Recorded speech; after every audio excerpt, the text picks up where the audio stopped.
سن 2 ہجری میں روزہ فرض ہوا۔ حضور نے 11 ہجری کو رمضان سے قبل ہی ربیع الاول شریف کے مہینے میں انتقال فرمایا۔ اس طرح حضور علیہ السلام کی زندگی میں کل 9 رمضان آئے، 2 ہجری کو شامل کر کے 9 رمضان زندگی میں کل آئے، جس میں 2 رمضان 30 کے تھے اور باقی 7 رمضان 29 کے تھے۔ اور یہ بات ذہن میں رہے کہ روزے 29 ہوں یا 30 ہوں، اللہ ثواب 30 کا ہی عطا فرماتا۔ جس طرح کوئی شخص بھول کر کھا لے تو حدیث میں آتا اس کو اللہ نے کھلایا، اس کو اللہ نے پلایا، تو وہ اس نے کھا بھی لیا، اس نے پی بھی لیا، لیکن اس کا روزہ بھی باقی رہا۔ اس طرح اگر چاند 29 پہ نظر آ جائے تو ثواب اللہ 30 کا ہی عطا فرماتا ہے۔ یہ اس کی کرم نوازی ہے اپنے بندوں پہ۔ تو روزہ ڈھال ہے اور جہنم سے آزادی کا ایک اہم ذریعہ ہے۔ روزہ اللہ اور بندے کے مابین ایک راز ہے۔ روزہ نور ہے، ضیاء اور روشنی ہے، اور آقا کریم صلی اللہ علیہ وآلہ وسلم نے روزے کی فضیلت بیان کرتے ہوئے ارشاد فرمایا کہ ہر شے کی کوئی زکوٰۃ ہوتی ہے، انسان کے جسم کی زکوٰۃ روزہ ہے۔ اگر روزہ رکھے گا تو جسم زکوٰۃ ادا کرے گا۔ جس طرح زکوٰۃ سے مال پاک ہوتا ہے، روزے سے جسم پاک ہو جاتا ہے۔ اور روزہ ویسے بھی انسان کے لیے شفا کا پیام ہے۔ فرمایا کہ سحری کھایا کرو، کیونکہ سحری کے کھانے کے اندر بھی اللہ نے برکت رکھی ہے۔ تو یہ ماہ صیام اپنے دامن میں برکتیں لے کر، رحمتیں لے کر نازل ہوتا ہے۔ اس کا پہلا حصہ رحمت، درمیانی حصہ مغفرت، اور آخری حصہ جہنم سے آزادی کا مجدہ جاں فضا ہے۔ حدیث میں آتا ہے کہ اللہ نے میری امت کو رمضان المبارک کے روزے کے حوالے سے 5 چیزیں ایسی عطا کی ہیں جو اس سے قبل کسی امت کو نصیب نہیں ہوئی۔ ایک تو یہ کہ رمضان المبارک کے اندر روزہ رکھنے والے کے معدے سے جو بو نکلتی ہے، اللہ کو وہ مشک سے زیادہ محبوب ہے۔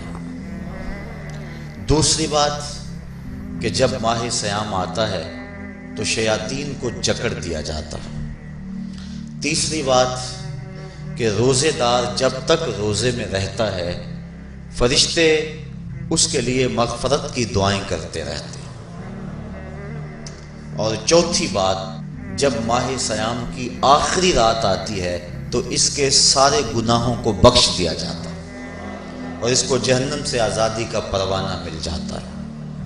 بلکہ ایک صحابی نے حضور سے عرض کی کہ آقا کریم، جو یہ جہنم سے آزادی کا پروانہ مومن کو ملتا ہے تو کیا یہ لیلۃ القدر کی رات ہے؟ تو آقا کریم نے فرمایا نہیں، جب مزدور اپنی مزدوری مکمل کرتا ہے، جب اس کی دہاڑی پوری ہو جاتی ہے تو پھر اس کو اس کا مالک کچھ دیتا ہے، تو یہ جو اس کو بخشش اور مغفرت کا مجدہ جاں فضا دیا جاتا ہے، یہ اس کی مزدوری ہے۔ اور فرمایا کہ جو لیلۃ القدر کی برکتیں اس کو حاصل ہوتی ہیں، یہ اس کے علاوہ ہیں۔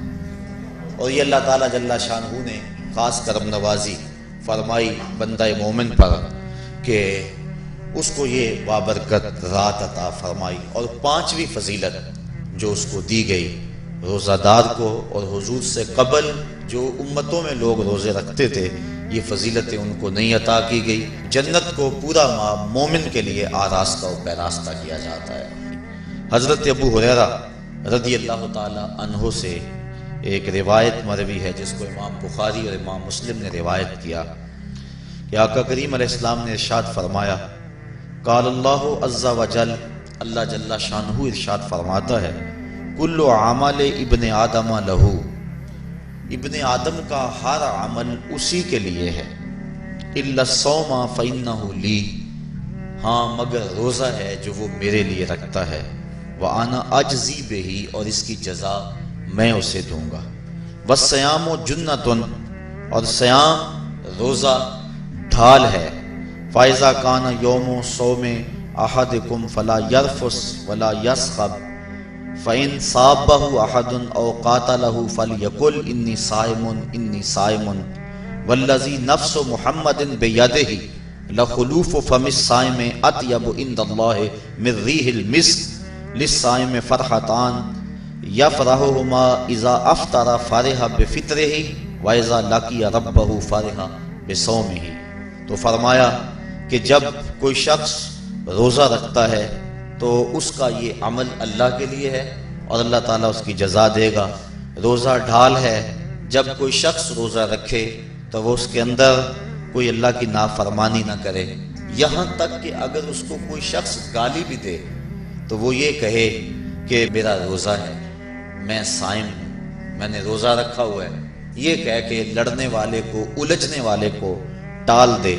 حضور نے ارشاد فرمایا مجھے قسم ہے اس رب کی جس کے قبضے میں محمد کی جان ہے کہ روزہ دار کے معدے سے جو بو نکلتی ہے اللہ کو وہ مسک یعنی کستوری کی خوشبو سے زیادہ محبوب ہے۔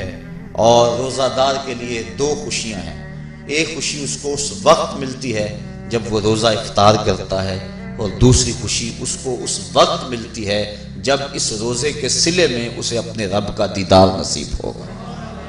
یہ بات ذہن میں رکھیں کہ اس دنیا پر سب سے بڑی دولت جو حضرت انسان کو دی گئی ہے وہ دولت ایمان ہے، اور قیامت کے دن سب سے بڑی دولت جو اہل ایمان کو دی جائے گی وہ اللہ تعالیٰ کا دیدار ہوگا۔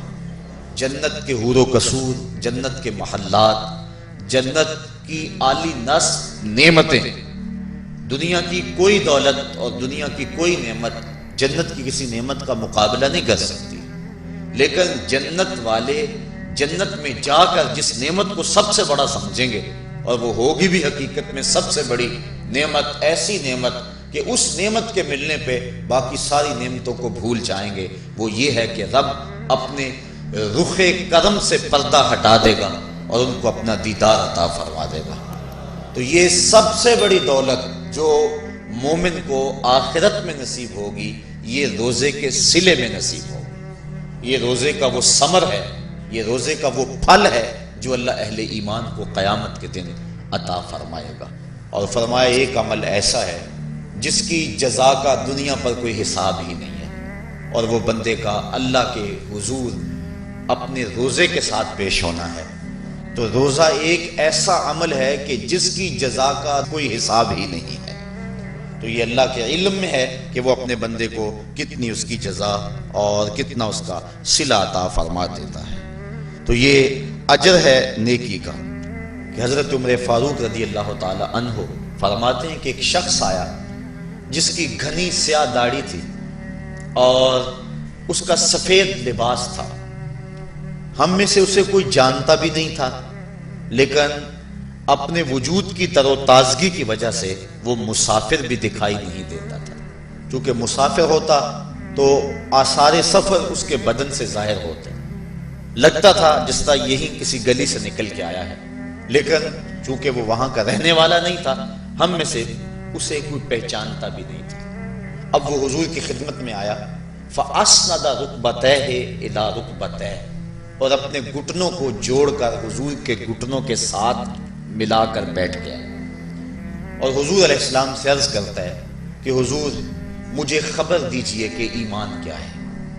حضور نے ارشاد فرمایا ایمان یہ ہے کہ تو اللہ پر ایمان لائے، اس کے رسول پر ایمان لائے، پچھلی کتابوں پہ ایمان لائے، اچھی بری تقدیر پہ ایمان لائے، فرشتوں پہ ایمان لائے، بتایا حضور نے۔ تو اس نے کہا صدقتا، آپ نے سچ کہا۔ کہتے ہیں ہمیں بڑا تعجب ہوا کہ خود ہی سوال کرتا ہے اور خود ہی تائید کر دیتا ہے۔ پھر کہنے لگا اسلام کیا ہے؟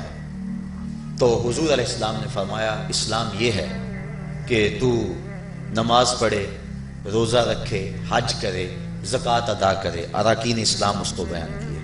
کہنے لگا آپ نے سچ کہا۔ کہتے ہیں ہمیں پھر تعجب ہوا کہ خود ہی ایک بات کہہ رہا ہے اور خود ہی پھر اس کی تصدیق کر رہا ہے۔ کہتے ہیں پھر وہ پوچھتا ہے مل احسان، حضور احسان کیا ہے؟ تو حضور علیہ السلام نے جواباً فرمایا ان تعبد ربک کأنک تراہ، احسان یہ ہے کہ تو اللہ کی عبادت اس طرح کرے کہ گویا تو اسے دیکھ رہا ہے، اور اگر یہ کیفیت تجھے نصیب نہیں ہوتی تو کم از کم یہ کیفیت نصیب ہو جائے کہ وہ تجھے دیکھ رہا ہے۔ تو وہ کہنے لگا ہاں آپ نے سچ کہا۔ پھر اس کے بعد اس نے قیامت کی کچھ نشانیوں کے بارے میں سوال کیا، تو حضور علیہ السلام نے جواب مرحمت فرمائے۔ جب وہ شخص اٹھ کے چلا گیا تو حضور نے فرمایا عمر جانتے تھے یہ شخص کون ہے؟ کہا اللہ و رسولہ عالم، اللہ اس کا رسول خوب جانتا ہے۔ فرمایا ھذا جبریل، یہ جبریل امین تھا اور تمہیں تمہارا سکھانے کے لیے آیا تھا۔ جبریل نے جب امت کو دین سکھایا تو سب سے پہلے یہ بات سکھائی کہ حضور کی چوکھٹ میں بیٹھنے کا ادب کیا ہے۔ دونوں گھٹنے بچھا کر وہ اس طرح حضور کی چوکھٹ میں ادب کے ساتھ بیٹھا، اور اس کے بعد حضور سے اس نے سوالات کیے۔ تو فرمایا یہ جبریل امین تھے جو تمہیں تمہارا دین سکھانے کے لیے آئے تھے۔ تو جبریل امین نے جو دین سکھایا، جو چیزیں پوچھی، وہ 3 چیزیں تھیں۔ ایمان کیا ہے، اسلام کیا ہے، اور احسان کیا ہے۔ تو احسان تیسری چیز ہے جس کو ہم اپنی زبان کے اندر تصوف کہتے ہیں، جس کو ہم طریقت کا نام دیتے ہیں۔ تو اس کو درجہ احسان یا مرتبہ احسان کہا جاتا ہے، اور یہ دین کی روح ہے۔ جو لوگ طریقت کا انکار کرتے ہیں وہ دین کی روح کا انکار کرتے ہیں۔ تو حضور علیہ السلام نے جو طریقت بیان فرمائی وہ یہ تھی کہ اللہ کی عبادت تو اس طرح کرے کہ جس طرح تو اسے دیکھتا ہے۔ اگر یہ کیفیت مل جائے تو سبحان اللہ، لیکن اگر یہ کیفیت نہیں ملی تو کم از کم یہ کیفیت تو ملے کہ وہ مجھے دیکھ رہا ہے۔ اور اگر یہ کیفیت بھی مل جائے کہ وہ مجھے دیکھ رہا ہے تو بتائیے کہ پھر انسان کی زندگی میں کتنا سرور آ جائے گا کہ جب وہ نماز کے لیے کھڑا ہو تو اس تصور میں ڈوب جائے کہ میرا مالک تو مجھے دیکھ رہا ہے۔ تو پھر نماز کا کتنا سرور آ جائے گا اس کو۔ اور جب وہ کوئی اور نیک عمل کر رہا ہو تو اس تصور میں ڈوب جائے کہ میرا مالک میرے اوپر نگاہ لطف فرما رہا ہے، تو پھر اس کی کیفیت کا عالم کیا ہوگا۔